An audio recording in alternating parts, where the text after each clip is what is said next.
Hello and welcome to my YouTube channel जिसका नाम है ट्रू हॉरर स्टोरी टेलर। एक बार फिर से आज मैं आपके लिए लेकर आ गया हूँ एक नई और सच्ची हॉरर स्टोरी।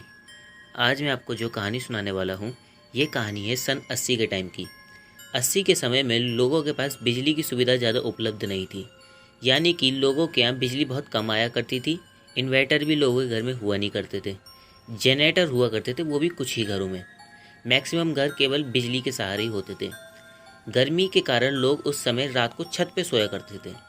आज मैं आपको जो कहानी सुनाने वाला हूँ ये कहानी एक छत से ही शुरू होगी। तो बिना ज़्यादा बातें करते हुए आज की इस कहानी को हम शुरू करते हैं। कहानी की शुरुआत होती है चंदोसी साइड में ही रहने वाली एक फैमिली के साथ। इस फैमिली में मेंबर्स की बात कर ली जाए तो 3 भाई थे जिनकी पूरी पूरी फैमिली रहती थी। चाचा ताऊ वगैरह सब थे इस फैमिली में और बड़ी फैमिली थी एक। इन तीनों भाइयों के मम्मी पापा भी जीवित थे। इसके घर में एक लड़का था जिसका नाम था रोहित। कहानी में मेन कैरेक्टर वही है एक। तो होता यूं ही है, एक दिन ये लोग पूरी फैमिली अपने घर में रात के टाइम में छत पे सो रहे होते हैं। इन लोगों को लेटे लेटे 11 साढ़े 11 बजे का टाइम हो गया था। अचानक से क्या होता है, छत पर आंधी जैसा माहौल बनने लगता है और अचानक से आंधी शुरू हो जाती है। इस चीज़ को देखते हुए इनमें फैमिली में जो दादा दादी थे वो अपने बच्चों से कहते हैं कि बेटा इस समय छत पे रहना ठीक नहीं है और ये माहौल जो चेंज हो गया है ऐसा गलत होता है, एकदम से आंधी आना गलत होता है और ऐसा करो सब नीचे चल चलो, अभी ऊपर मत बैठो।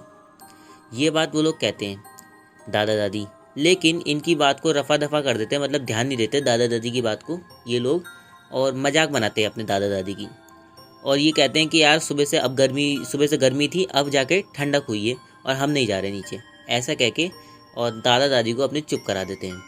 थोड़ी देर में क्या होता है, इस फैमिली में जो रोहित है इसे मस्खरी सी सूझती है और ये क्या करता है, ये खड़े होके और दादा दादी को छेड़ने लगता है अपने कि यार तुमने और देखो हम लोगों को डराने की कोशिश कर रहे हो, और मतलब मजाकिया कुछ अंदाज से अपने दादा दादी की बेइज्जती भी करने लगता है। और साथ ही साथ में ये एक गलती और करता है, ये आत्माओं को एक तरीके से चुनौती देने लगता है। ये कहता है कि अरे दादा तुमने बहुत बार समझा रखे हो हमें कि आत्माएं होती, इस समय आत्मा नहीं है, माहौल अब से ठंडा हुआ है, कोई आत्मा ना होती, और होती है तो मेरा क्या उखाड़ लेगी, मैं मेरे से ज़्यादा क्या है, और तुमने जो है वहम फैला रखा है पूरी फैमिली में। ऐसा कह के अपने दादा की मस्खरी उठाने लगता है रोहित, और अचानक से मतलब कहते कहते ही हंसने लगता है। अब क्या होता है, हंसते हंसते ये मस्खरी बनाते बनाते लेट जाता है। जहाँ पे मजाक कर रहा था वहीं पे इसका बेड पड़ा हुआ था, वहीं लेट जाता है ये। मगर इसकी हंसी नहीं रुकती है। 5-6 मिनट तक ये लगातार हंसता रहता है अपने दादा पे। थोड़ी देर तक तो इसकी फैमिली में इसकी बात पर, इसकी हंसी पर कोई ध्यान नहीं देता। लेकिन थोड़ी देर के बाद में इसके लगातार हंसने पर इसके जो फादर हैं रोहित के, वो इससे कहते हैं अरे बस बहुत हो गया मजाक, अब चुप हो जाए, इतनी देर से बेफालतू हंसे जा रही है, चुप हो रहा है ना हो रहा है। लेकिन अपने फादर की ऐसे बोलने के बावजूद भी रोहित चुप नहीं होता, ये लगातार हंस रहा था। इसकी हंसी रुक ही नहीं रही थी एक सेकंड के लिए भी। अब इसकी हंसी को देख करके इसके जो फादर हैं उन्हें गुस्सा आ जाती है। वो इसे एकदम से हाथ मार के धक्का सा देने लगते हैं रोहित कि चुप हो रहा है नहीं हो रहा है, ऐसा करते हुए। रोहित तब क्या करता है, एकदम से अपने पिताजी का हाथ पकड़ता है और उनके गाल पे एक थप्पड़ मारता है। अब ये चीज़ देख के पूरी फैमिली चौंक जाती है कि बेटे ने अपने पिता पे हाथ उठा दिया और ये बदतमीजी क्या चल रही है। और ये मारने के बाद रोहित फिर से हंसने लगता है। अब पूरी फैमिली में एक अजीब सा माहौल बन गया था। ऐसा जब थप्पड़ मारा इसने अपने पिताजी को, उसके बाद में इसे रोकने के लिए कि ये क्यों कर रहा है ऐसा, इसके जो ताऊ वगैरह थे वो भी इसकी तरफ बढ़ते हैं रोहित के। रोहित उन सबको भी एक एक घुमा के थप्पड़ लगाता है। अब पूरी फैमिली में अजीब सा माहौल हो गया था। इधर इसके जो दादा दादी थे वो कहते हैं कि देखो बेटा मैं तुमसे कह रहा था नीचे चलो, ये हवा चढ़ गई, इसे हवा लग गई है, कुछ बुरी भला है इस पर। और ऐसा कह के जो दादा दादी हैं वो उसे कहते कि नीचे चलो। लेकिन ये रोहित लगातार हंसे जा रहा था और जो दादा दादी हैं उनकी बात पे अभी भी कोई ध्यान नहीं दे रहा था। खैर ये लोग रोहित को नीचे लेकर आते हैं अपने घर में छत से। रोहित लगातार हंसता रहता है और घूर घूर के अपने दादा दादी को देखने लगता है। अब थोड़ी देर बीत जाती है। थोड़ी देर बीत जाने के बाद अचानक से रोहित चुप हो जाता है। तो ये लोग सोचते हैं कि शायद अब ठीक हो गया, क्या हो गया, ऐसे पागल सा हो गया था, क्या हुआ था, समझ में नहीं आता इन लोगों को। लेकिन ये चुप हो जाता है, तो इन्हें लगता है कि चलो सुबह देखेंगे क्या होगा। लेकिन एकदम से रोहित तुरंत कहने लगता है, मुझे भूख लग रही है, मुझे खाना दो, मुझे भूख लग रही है। ये तुमने गलत करा, तुमने मुझे चलते पे रोका, रोहित ने मुझे रोका, मुझे भूख लग रही है, मेरा भोज पूरा करो। ऐसे कहने लगता है अजीब से रोहित। अब इधर दादा दादी तुरंत कहने लगते हैं, देखो मैं तुमसे कही थी, इस पर हवा लग गई है, वो भोज मांग रही है, वो खाना मांग रही है, वो हवा। दादा दादी वो अपनी कहते हैं। अब इन लोगों को धीरे धीरे दादा दादी की बात पर विश्वास होने लगता है। लेकिन इधर रोहित अपने लगातार कहने लगता है कि मुझे भूख लग रही है, मुझे भूख लग रही है, मुझे खाना खाना है। तो ये लोग कहते हैं क्या खाएगा, जो दादा दादी हैं वो कहते हैं क्या खाएगा। तो वो कहते हैं, बोले मुझे जो भोज चढ़ाया जाता है वो खिला दो, मुझे जो भोज चढ़ाया जाता है वो खिला दो। ऐसा बेर बेर रोहित कहने लगता है। अब ये लोगों को समझ में नहीं आता कि क्या खिलाया जाए रोहित को। इतनी देर में समय बीत रहा था, एकदम से रोहित क्या होता है, उठ जाता है और उठ करके अपने घर के बाहर भागता है। अब इसको देख करके इसके पीछे इसके पूरी फैमिली वाले भी भागते हैं कि कहाँ जा रहा है। इसके जो फैमिली में जो लड़के से तीन चार लड़के से थे, वो इसके पीछे भागते हैं रोहित के। भागते हैं तो देखते हैं क्या करता है रोहित, भागते भागते एक रास्ते पे कुत्ता चल रहा होता है। रोहित जाकर के उस कुत्ते को पकड़ लेता है और कुत्ते को पकड़ के एकदम से उसे चीरना सा, काटने सा शुरू कर देता है और काटते काटते उस कुत्ते को मार देता है और उसे खाने लगता है। अब ये चीज़ देख के इनकी हवा ख़राब हो जाती है। जो पीछे इसके फैमिली मेम्बर्स आ रहे थे भागते हुए, इनकी हवा ख़राब हो जाती है बहुत बुरी तरीके से, और ये लोग डर जाते हैं कि क्या करा जाए, ये कुत्ता खाने लग गया। यानी कि रोहित वहाँ बैठ कर के रात के टाइम में ही कुत्ता खाना शुरू कर देता है। अब वो लोग वहीं खड़े हुए थे जो उसके फैमिली मेम्बर्स थे रोहित के। अचानक से रोहित कुत्ता खाते खाते ही पीछे मुड़ के देखता है, तो इसके पूरे चेहरे पे रोहित के खून लगा हुआ होता है कुत्ते का। तो मुड़ करके जब रोहित देखता है तो मुस्कुराता हुआ अपनी फैमिली में कहता है कि तुम तो मुझे रोक रहे थे, तुमसे मुझे भोज भी नहीं चढ़ाया गया, इस रोहित ने मुझे ललकारा था, इससे तो मैं सज़ा दूंगा और तुम्हें तो मैं अभी नहीं छोड़ूंगा। ऐसा कहते हुए रोहित और अपनी फैमिली मेम्बर्स के पीछे भागने लगता है। अब फैमिली मेम्बर्स की बहुत बुरी तरीके से हवा खराब हो जाती है। वो अपने घर की तरफ वापस भागते हैं, उनके पीछे पीछे रोहित पीछे भागता है उनके। अब ये चीज़ जब इसके पूरी परिवार देखते हैं, जब गेट तक ये लोग पहुंचते हैं भागते भागते, तो पूरी फैमिली जब देखती है रोहित को, तो पूरी फैमिली की हवा खराब हो जाती है, क्योंकि रोहित के चेहरे पे खून लगा हुआ होता है और वो अपने पूरी फैमिली मेम्बर्स के पीछे भाग रहा होता है। खैर उस समय ये पूरी फैमिली मेम्बर्स एकदम से रोहित पर टूट पड़ते हैं और इसे पकड़ लेते हैं और किसी चीज़ से रोहित को बांध देते हैं। बांधे बांधे रोहित हंस रहा होता है, केवल उसके चेहरे पे खून लगा हुआ होता है। रोहित के पास जाने की हिम्मत उस पूरी रात कोई नहीं करता। 4-4:30 बजे के बाद अचानक से रोहित बेहोश हो जाता है और हरकत करना बंद कर देता है। बहुत हिम्मत इकट्ठी करने के बाद ये पूरी फैमिली वाले रोहित को छूते हैं और उसे बिस्तर पे लेटाते हैं, जिस चीज़ से बांध रखा था उससे खोल करके।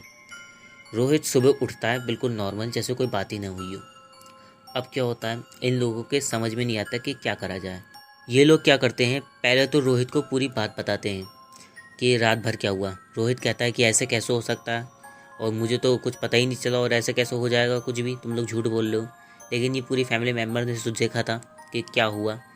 ये लोग सोचते हैं कि चलो हो सके आज रात भी हो, क्योंकि इलाज तो हमने कुछ करा नहीं है। तो ये लोग क्या करते हैं, अपने दादाजी से कहलवा करी किसी तांत्रिक को बुला लेते हैं। तांत्रिक दिन भर पूजा करते हैं, कोई मतलब जो तांत्रिक विद्या में होती है, कोई ना कोई पूजा करते हैं। अब रात का टाइम आता है। रात का टाइम हो जाने के बाद ही 9-9:30 बजे के बाद ही अचानक से रोहित उठ के बैठ जाता है और बोलने लगता है, मुझे खाना दो, मेरे भोज का टाइम हो गया। अब ये चीज़ देख करके इन पूरी फैमिली की हवा खराब हो जाती है। ये एकदम से रोहित की तरफ झपटते हैं पूरी फैमिली, और रोहित को बांधने की कोशिश करते हैं कि किसी चीज़ से बांध दें तो ये कहीं भागे नहीं।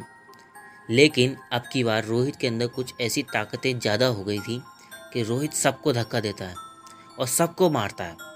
मतलब इतनी ताकत आ गई थी उसके अंदर, वो पूरी फैमिली को मारता है। अपने जितने भी 6-7-8 लोग थे इसकी फैमिली में, उन सबको मारता है रोहित। और उसके बाद में मार करके वैसे ही जैसे पिछले दिन गया था भागते हुए जाता है और किसी कुत्ते को पकड़ता है, उसे खाना शुरू कर देता है और उसे खा करके और वहीं बेहोश हो जाता है। एक समय होने के बाद ये पूरी फैमिली मेम्बर्स रोहित को उठा करके घर में लेकर आते हैं। घर में ले जा करके ये सब पूरी रात बांध के रखते हैं। अगले दिन फिर होश आता है तो रोहित जैसे पिछले दिन था नॉर्मल ही होता है। अब ये लोग सोचते हैं कि क्या करा जाए। एक बात और मैं आपको बताना भूल गया कि जब दूसरी बार इसने कुत्ता खाया रोहित ने, तो अब की बार इसको मोहल्ले वालों ने भी देख लिया था रोहित को कुत्ता खाते हुए। यानी कि इसकी दहशत पूरे मोहल्ले में बैठ गई थी रोहित की कि इन्हें कुत्ता खाया हो, इस पर किसी बुरी हवा का साया है। अगले दिन ये लोग सोचते हैं कि क्या करा जाए, तो ये लोग अपने मोहल्ले में भी डिस्कशन करते हैं कि क्या करें, कुछ समझ में नहीं आ रहा। तो ये लोग क्या करते हैं, अपने घर के पास ही एक मंदिर होता है जिसमें ये लोग सोचते हैं कि रात के टाइम में जब ये रोहित वैसे होता है, मतलब इस पर आत्मा सवार होती है, तब रोहित को ले जा करके और मंदिर में बैठा देंगे, तो भोले बाबा के मंदिर में बैठा देंगे तो वो अपने आप देख लेंगे। इन सब लोगों में ये प्लान बनता है। तो ये लोग क्या करते हैं, रात के टाइम में ही जब आत्मा वो आने वाली होती है रोहित के शरीर में, उसी समय ये लोग रोहित को लेके जा करके और मंदिर की तरफ लेके जाने लगते हैं कि भोले बाबा के मंदिर में बैठा देंगे। मंदिर में घुसने से पहले ही अचानक से वो आत्मा रोहित के शरीर में आ जाती है और एकदम से अपने जितने भी लोग उसे लेकर जा रहे थे मंदिर में, उन पर वार करने लगती है। बहुत ही लोगों के वो रोहित उस रूप में काट लेता है अपनी बॉडी पे और कितनों के खून निकाल देता है काट काट के। यानी कि पहले तो वो केवल जानवरों पे वार करता था, अब वो इंसानों को भी काट रहा था और बहुत हमला करता है सब पे। बहुत अजीब सा माहौल हो गया था वहाँ पे। लेकिन इतनी खटर पटर जब हो रही थी, बाहर शोर शराबा जब मच रहा था कि रोहित काट रहा था सबको, इस बीच में क्या होता है, मंदिर थोड़ी कदम पे ही होता है। मंदिर के पंडित जी जो होते, मंदिर के जो पंडित जी थे, उन्हें आवाज़ आ जाती है कि क्या हो रहा है बाहर। वो बाहर आके देखते हैं तो रोहित सबको ऐसे ही हमला कर रहा होता है सब पे। पंडित जी क्या करते हैं, उन्होंने एक गमछा ओढ़ रखा था जिस पे लिखा हुआ था जय श्री राम जय श्री राम जय श्री राम। ऐसा गमछा उन्होंने ओढ़ रखा था। वो उसे लेकर जा कर के और रोहित जैसे ही सब लोगों पे हमला कर रहा था, रोहित के पीछे से ही उसको एकदम से उड़ा देते हैं वो गमछा। एकदम से रोहित जैसे ही वो उड़ता है गमछा, वो वहीं बेहोश हो जाता है और गिर जाता है। पंडित जी उसे गोद में उठाते हैं और उठा करके मंदिर में जा कर के लेटा देते हैं। मंदिर में जाने के बाद रोहित के जितने भी लोग वो सब घायल हुए थे रोहित से, वो सब हॉस्पिटल चले गए थे। रोहित मंदिर में ही रुक जाता है। थोड़ी देर के बाद में क्या होता है, रोहित को होश आ जाता है। वो उठने के बाद देखता है तो वो मंदिर में बैठा हुआ होता है। पूरी फैमिली रोहित की सब उसके सामने ही बैठे हुए होते हैं कि देखें क्या हो। तो वो सब लोग देखते हैं तो रोहित नॉर्मल होता है, कोई आत्मा नहीं होती उस पर। लेकिन पंडित जी कहते हैं कि देखो, ये जो रोहित है ये जब तक मंदिर में है तब तक तो ठीक है, जहाँ ये मंदिर से बाहर निकला वो आत्मा इसे फिर पकड़ लेगी, एकदम से वो इसे नहीं छोड़ के जाने वाली।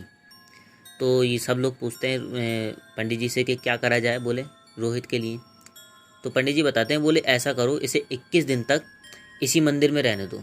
21 दिन तक इसे बाहर मत भेजना, ये यहीं रहेगा मंदिर में। 21 दिन के बाद ये बाहर चला जाएगा, इसे कोई परेशानी नहीं होगी, लेकिन 21 दिन तक ये इसी मंदिर में रहेगा जब तक वो बला इसके पीछे है।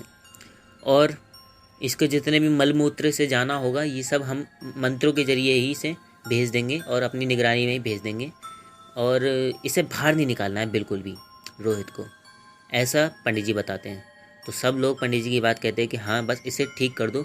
21 दिन क्या, 40 दिन 42 दिन जितने दिन चाहो उतने दिन रखो, लेकिन रोहित को ठीक कर दो। तो क्या होता है, पंडित जी रोहित को 21 दिन तक अपने मंदिर में ही रखते हैं। मंदिर में रखने के बाद 21 से 22वें दिन जब ये बाहर निकलता है तो इस पर कोई बुरी आत्मा का साया नहीं होता और रोहित पूर्ण रूप से ठीक हो चुका होता है।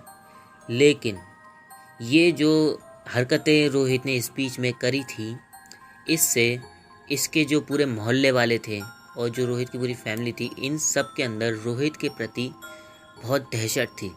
यानी कि सब रोहित से डरने लगे थे। धीरे धीरे करके जो रोहित के फैमिली वाले होते हैं वो तो रोहित का जो डर था, वो दहशत थी, वो भूलने लगते हैं। लेकिन जो पूरे मोहल्ले वाले थे वो रोहित के पास भी आना पसंद नहीं करते थे और बहुत ज़्यादा बात भी कर लेते थे अगर रोहित से, तो रात होने से पहले पहले रोहित को छोड़ के चले जाते थे। यानी कि पूरे मोहल्ले में एक दहशत थी रोहित के प्रति, कोई बात भी नहीं करना चाहता था। एक शापित सा लड़का माना जाता था रोहित को उस एरिया में। काफ़ी समय बीत जाता है, लोगों का नेचर बिल्कुल चेंज नहीं होता।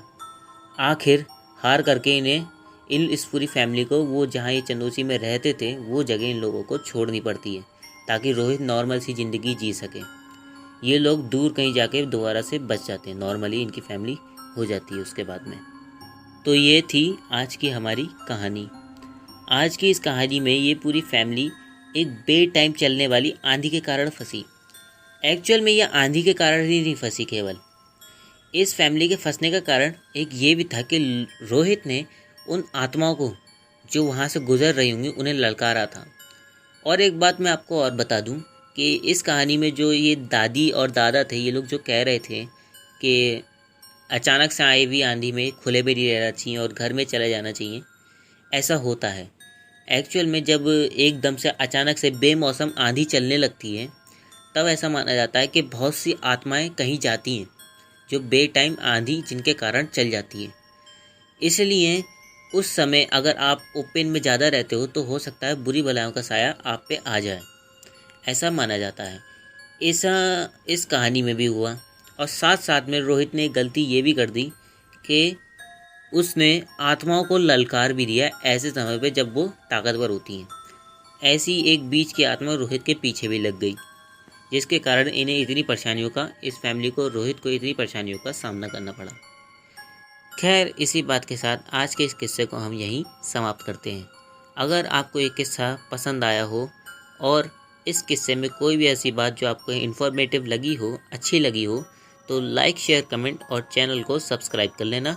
और इसके अलावा अगर आप हॉरर फैक्ट भी सुनना पसंद करते हो तो मैं शॉर्ट्स में हॉरर फैक्ट अपलोड करता हूँ, आप उन्हें भी जा कर के ज़रूर वॉच करें, वो भी आपको ज़रूर पसंद आएंगे।